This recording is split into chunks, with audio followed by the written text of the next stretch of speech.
మణికర్ణిక విశేషం ఏమిటి?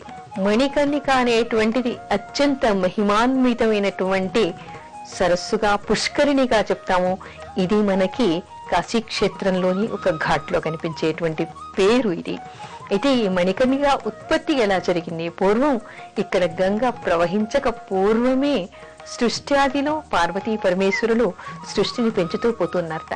అయితే ఈ సృష్టిని పాలించటానికి ఒక వ్యక్తి కావాలి అనుకుని తన శరీరం నుంచి శివుడు ఒక వ్యక్తిని ఆయన సృష్టించట. అతని విష్ణుమూర్తి. విష్ణుమూర్తి అక్కడ సృష్టించబడిన తర్వాత నేనేం చెయ్యాలి అని శివుణ్ణి అడిగట. ఏం లేదు, ఈ సృష్టినంతా కూడా నువ్వు పాలించాలి అన్నట. ఆ పాలించడానికి శక్తి కోసం అని చెప్పేసి కొన్ని వేల సంవత్సరాలు విష్ణుమూర్తి అక్కడ కూర్చుని తపస్సు చేసినప్పుడు ఆయన శరీరం నుంచి ఒక స్వేదం వెలువడిందిట. ఆయన శరీరం నుంచి ఆ స్వేదం ఎలా అంటే ఒక సరస్సులాగా, నదిలాగా అక్కడ ప్రవహించడం మొదలుపెట్టిందిట. కొంతకాలం శివుడి గురించి విష్ణుమూర్తి అక్కడ తపస్సు చేసిన తర్వాత శివుడికి ఆనందం కలిగిందట. అనుగ్రహించడానికి ప్రత్యక్షం అయ్యాట. ఆ ఆనందంలో ఆయన తలని ఎటు అటు కదల్చడంలో ఆ శివుడి చెవికి ఉన్నటువంటి కర్ణాభరణం జారి ఆ సరస్సు దగ్గర పడిందిట.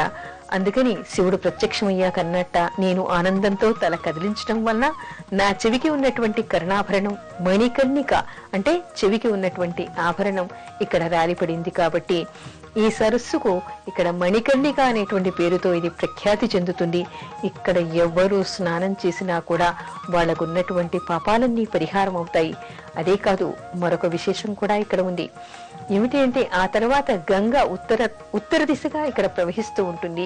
ఇక్కడ ప్రవహించేటువంటి గంగా తీరానికి కూడా మణికర్ణికా తీరం అనేటువంటి పేరుంది.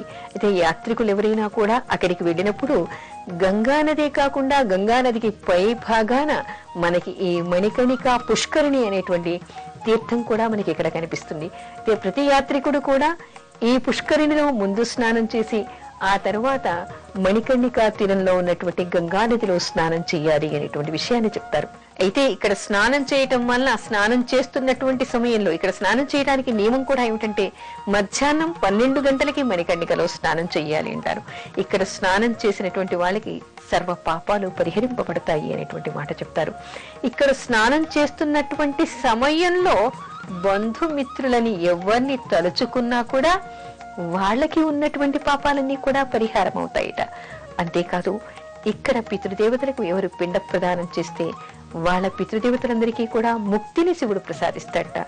అంతేకాదు, మరో గొప్ప విశేషం ఏమిటంటే ఎవరు మణికర్ణికా ఘాటు దగ్గర అంటే మణికర్ణికా తీరంలో తనువు చాలిస్తారో లేదా తనువు చాలించిన తర్వాత అక్కడ కర్మకాండలు జరుగుతాయో ఆ మణికర్ణిక దగ్గర ప్రాణం పోయినటువంటి ఏ వ్యక్తికైనా సరే శివుడు వారి చెవిలో తారక మంత్రాన్ని ఉపదేశం చేస్తాడు అనేటువంటి విషయాన్ని చెప్తారు. మణికర్ణిక అనేటువంటిది అత్యంత మహిమాన్వితమైనటువంటి తీర్థంగాను ఘాటుగాను మనం చెప్పుకుంటూ ఉంటాం. ఎవరు ఈ తీరానికి వెళ్ళినా, కాశీక్షేత్రానికి వెళ్ళినా కూడా ముందు మణికర్ణిక పుష్కరిణిలో స్నానం చేసి ఆ తర్వాత మణికర్ణికలో అంటే నదీ తీరంలో, గంగా నదీ తీరంలో ఉన్నటువంటి మణికర్ణికలో స్నానం చేసి పితృదేవతలకి తర్పణాలు వదలటం, ఆ తర్వాత పిండ ప్రదానాలు చేయటం, వాళ్ళకు ఉన్నటువంటి జప తపాల్ని వాళ్ళు చేసుకోవడం, శివుణ్ణి ధ్యానించటం వల్ల వాళ్ళకు ఉన్నటువంటి పాపాలన్నీ పోవడమే కాకుండా ఎవరు అక్కడ మరణిస్తే వాళ్ళకి ముక్తి లభిస్తుంది అనేటువంటి విషయాన్ని చెప్తారు.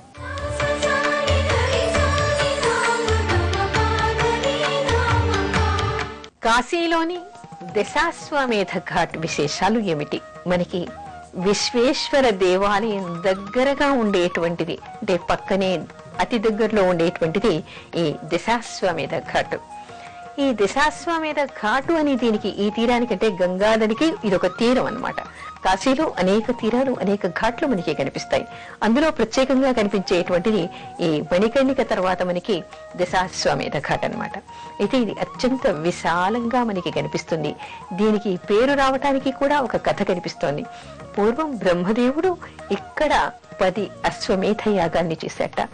అశ్వమేధ యాగాల్ని చేసి ఈ తీరంలో దశాశ్వమేధ అనేటువంటి పేరుతో, అంటే అశ్వమేధ యాగాలు చేసినటువంటి సందర్భంలో శివలింగ ప్రతిష్టాపన ఇక్కడ చేశాడని అక్కడ ఉన్నటువంటి అమ్మవారికి శీతలాదేవి అనేటువంటి పేరుంది.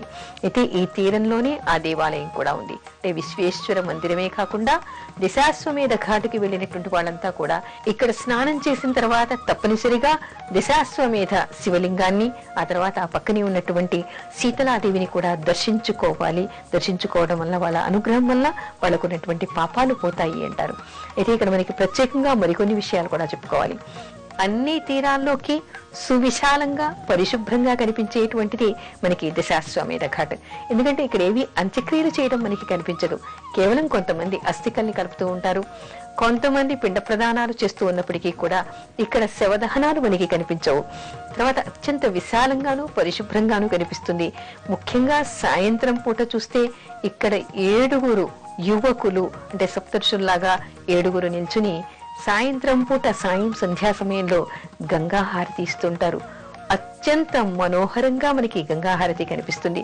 చాలా మంది యాత్రికులు అక్కడ ఒడ్డున నిల్చుని చూడడమే కాకుండా అందంగా కనిపిస్తుందని పడవల్లో ఎక్కి గంగలో నించుని, గంగలో పడవలో కూర్చుని ఈ గంగాహారతిని వీక్షిస్తూ ఉంటారు.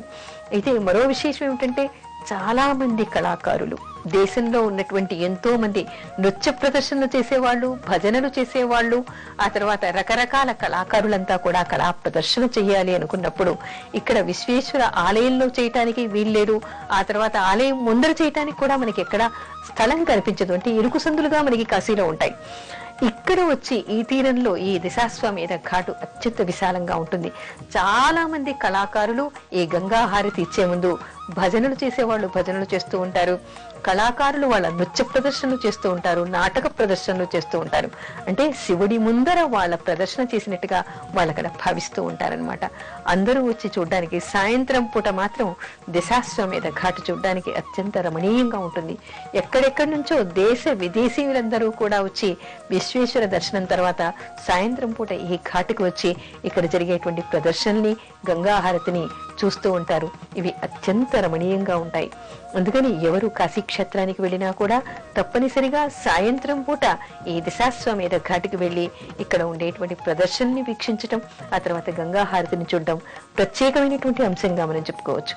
అయితే గంగాహారతి ప్రతి తీరంలో కూడా, అక్కడ ఎన్ని తీరాలు ఉన్నాయో అన్ని తీరాల్లో కూడా సాయంత్రం పూట గంగాహారతి ఇస్తారు. కానీ అన్నిటికంటే ప్రత్యేకంగా కనిపించేది మాత్రం ఈ దశాశ్వమేధ ఘాట్లో ఇచ్చేటువంటి గంగాహారతిగా మనం చెప్పుకోవాలి.